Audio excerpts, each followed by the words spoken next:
Now the men and their wives raised a great outcry against their fellow Jews. Some were saying, "We and our sons and daughters are numerous. In order for us to eat and stay alive, we must get grain." Others were saying, "We are mortgaging our fields, our vineyards, and our homes to get grain during the famine." Still others were saying, "We have had to borrow money to pay the king's tax on our fields and vineyards, although we are of the same flesh and blood as the rest of our people, and though our children are as good as theirs, yet we have to subject our sons and daughters to slavery. Some of our daughters have already been enslaved, but we are powerless because our fields and our vineyards belong to others." When I heard their outcry and these charges, I was very angry. I pondered them in my mind and then accused the nobles and officials. I told them, "You are charging your own people interest." So I called together a large meeting to deal with them and said, "As far as possible, we have bought back our fellow Jews who were sold to the Gentiles. Now you are selling your own people, only for them to be sold back to us?"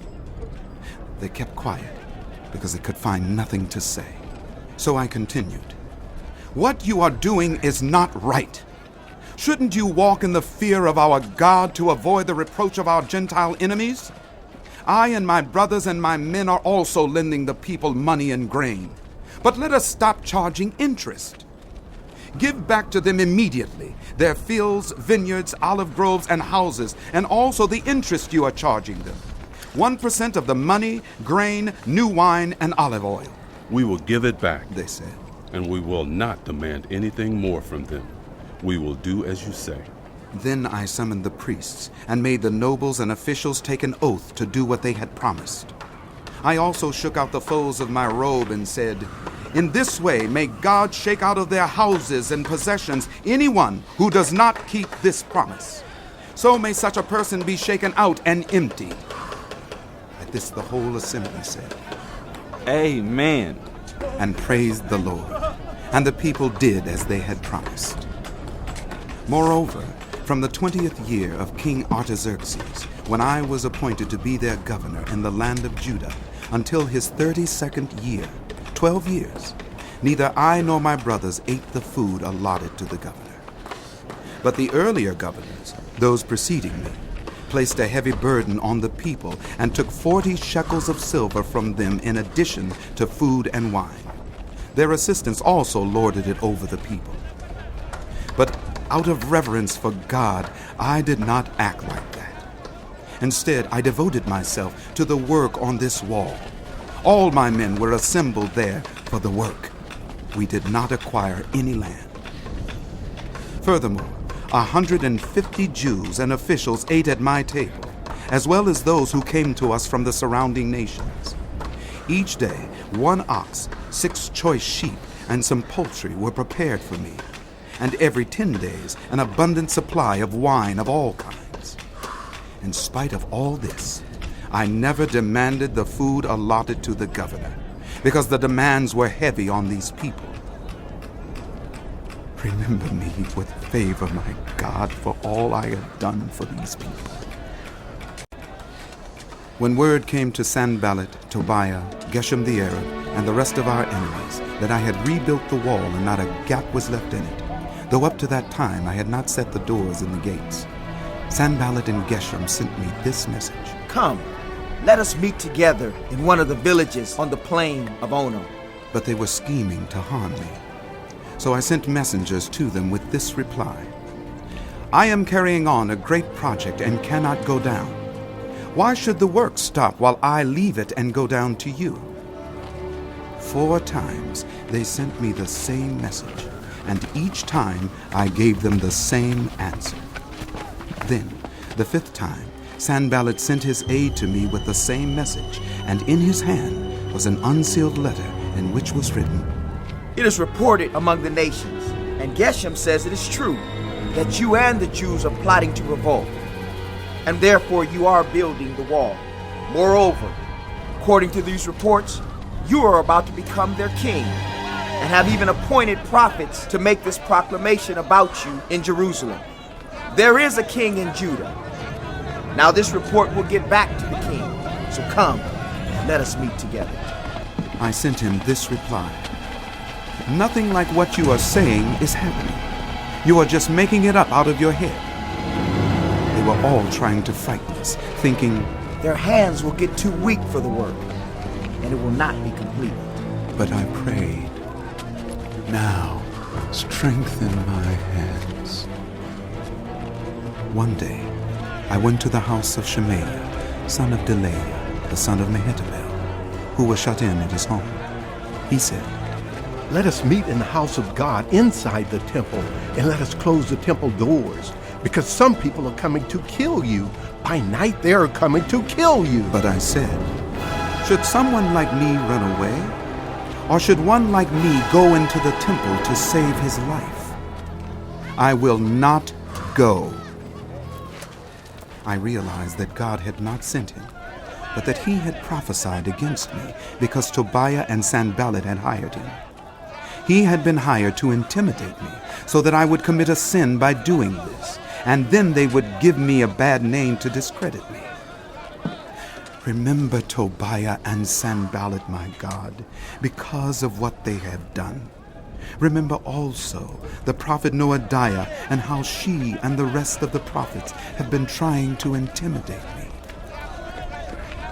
So the wall was completed on the 25th of Elul in 52 days. When all our enemies heard about this, all the surrounding nations were afraid and lost their self-confidence, because they realized that this work had been done with the help of our God. Also, in those days, the nobles of Judah were sending many letters to Tobiah, and replies from Tobiah kept coming to them. For many in Judah were under oath to him, since he was son-in-law to Shechaniah, son of Erah, and his son Jehohanan had married the daughter of Meshullam, son of Berechiah. Moreover, they kept reporting to me his good deeds and then telling him what I said. And Tobiah sent letters to intimidate me. After the wall had been rebuilt and I had set the doors in place, the gatekeepers, the musicians, and the Levites were appointed. I put in charge of Jerusalem my brother Hanani, along with Hananiah, the commander of the citadel, because he was trustworthy and feared God more than most people do. I said to them, "The gates of Jerusalem are not to be opened until the sun is hot. While the gatekeepers are still on duty, have them shut the doors and bar them. Also, appoint residents of Jerusalem as guards, some at their posts and some near their own houses." Now the city was large and spacious, but there were few people in it, and the houses had not yet been rebuilt. So my God put it into my heart to assemble the nobles, the officials, and the common people for registration by families. I found the genealogical record of those who had been the first to return. This is what I found written there. These are the people of the province who came up from the captivity of the exiles, whom Nebuchadnezzar, king of Babylon, had taken captive.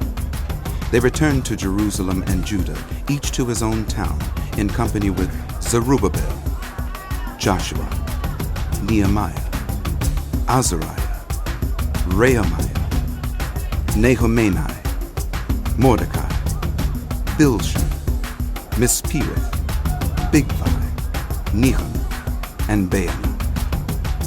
The list of the men of Israel, the descendants of Parosh, 2,172.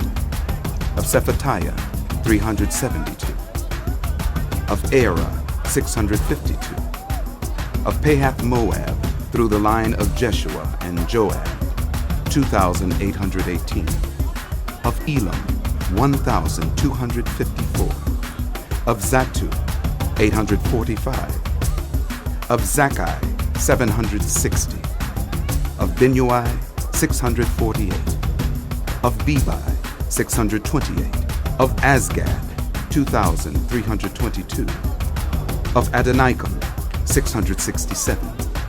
Of Bigvai, 2,067. Of Aden, 655. Of Ater, through Hezekiah, 98. Of Hashem, 328. Of Bezai, 324. Of Herod, 112. Of Gibeon, 95. The men of Bethlehem and Netophah, 188. Of Anathoth, 128. Of Beth Asmaveth, 42.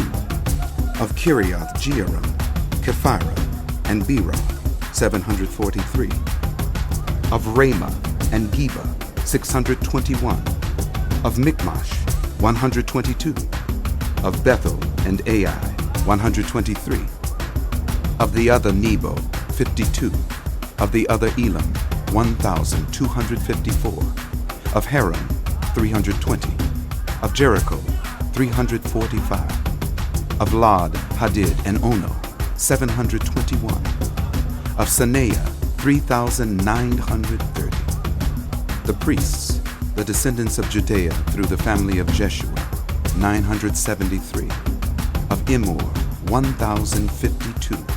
Of Pashur, 1,247. Of Haram, 1,017. The Levites, the descendants of Jeshua through Kadmiel, through the line of Hodaviah, 74. The musicians, the descendants of Asaph, 148. The gatekeepers, the descendants of Shallum, Ater, Talmon, Akab, Hatita, and Shobai, 138. The temple servants, the descendants of Zaiah, Hesupha, Tabaoth, Kiros, Saya, Padan, Lebana, Hagabah, Shalmai, Hanan, Giddel, Gehar, Reaiah, Rezin, Nekoda, Gazam, Uzzah, Pusia, Besai, Meunim, Nephusim, Bakbak, Hakupha, Harhar, Bazluth, Mahida, Harsha, Barkos, Sisera, Tema, Neziah, and Hatipha. The descendants of the servants of Solomon, the descendants of Sotai, Sophereth, Perida, Jaela, Darkon, Giddel, Shephatiah, Hattel, Pokereth-Hazabaim, and Ammon. The temple servants and the descendants of the servants of Solomon, 392. The following came up from the towns of Tel Melah, Tel Harsha, Kirub, Adam, and Immer, but they could not show that their families were descended from Israel. The descendants of Delaiah, Tobiah, and Nekoda, 642. And from among the priests, the descendants of Hobaiah, Hakaz, and Barzillai, a man who had married a daughter of Barzillai, the Gileadite, and was called by that name. These searched for their family records, but they could not find them, and so were excluded from the priesthood as unclean. The governor, therefore, ordered them not to eat any of the most sacred food until there should be a priest ministering with the Urim and Thummim. The whole company numbered 42,360, besides their 7,337 male and female slaves. And they also had 245 male and female singers. There were 736 horses, 245 mules, 435 camels, and 6,720 donkeys. Some of the heads of the families contributed to the work. The governor gave to the treasury 1,000 derricks of gold, 50 bowls, and 530 garments for priests. Some of the heads of the families gave to the treasury for the work 20,000 derricks of gold and 2,200 minas of silver. The total given by the rest of the people was 20,000 derricks of gold, 2,000 minas of silver, and 67 garments for priests. The priests, the Levites, the gatekeepers, the musicians, and the temple servants, along with certain of the people and the rest of the Israelites, settled in their own towns. When the 7th month came, and the Israelites had settled in their towns,